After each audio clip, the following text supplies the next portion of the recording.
Plus two political science important प्रश्न की series में आज का जो इम्पोर्टेंट प्रश्न है, 1947 में जब विभाजन हुआ तो भारत के कई हिस्सों में सांप्रदायिक हिंसा भड़क उठी, मतलब हिंदू मुसलमानों में झगड़े शुरू हो गए। उसे कम करने में महात्मा गांधी जी द्वारा निभाई गई भूमिका का वर्णन करें। देखिए, इम्पोर्टेंट प्रश्न है, आपको कहीं नहीं मिलेगा। सबसे पहली देखिए क्या है, गांधी जी ने हिंदू और मुसलमान के बीच दंगे और हिंसा के कारण किसी भी स्वतंत्रता दिवस समारोह में भाग नहीं लिया। गांधी जी के सत्य और अहिंसा के सिद्धांत मुश्किल के समय में लोगों को बांधने में विफल रहे, तो उन्होंने क्या किया, कलकत्ता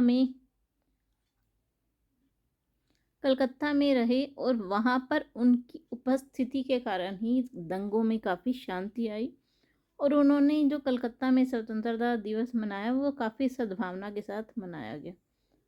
दूसरा देखिए, चूँकि सांप्रदायिक सद्भाव ज़्यादा दिनों तक कायम नहीं रहा, हिंदू और मुसलमानों में फिर से दंगे भड़क उठे, तो गांधी जी ने उन दंगों को शांत करने के लिए उपवास रखा। तीसरी बात, अब दिल्ली में बड़े पैमाने पर हिंसा भड़क रही थी, इसलिए गांधी जी दिल्ली में आए और सरकार की नीतियों से परेशान हुए।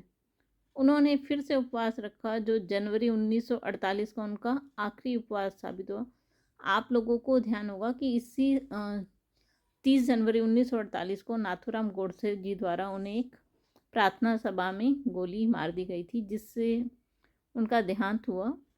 तो ये जो 1948 का उपवास उन्होंने दिल्ली में रखा, वो उनका आखिरी उपवास साबित हुआ। लेकिन उसके बाद जो सांप्रदायिक तनाव था और हिंसा थी वो कम हो गई। कुछ लोगों को गांधी जी का यह कदम पसंद नहीं आया, लेकिन फिर भी वो प्रार्थना सभाओं में जाते रहे, लोगों से मिलते रहे और दंगों को शांत कराने के लिए उन्होंने अपना संघर्ष जारी रखा।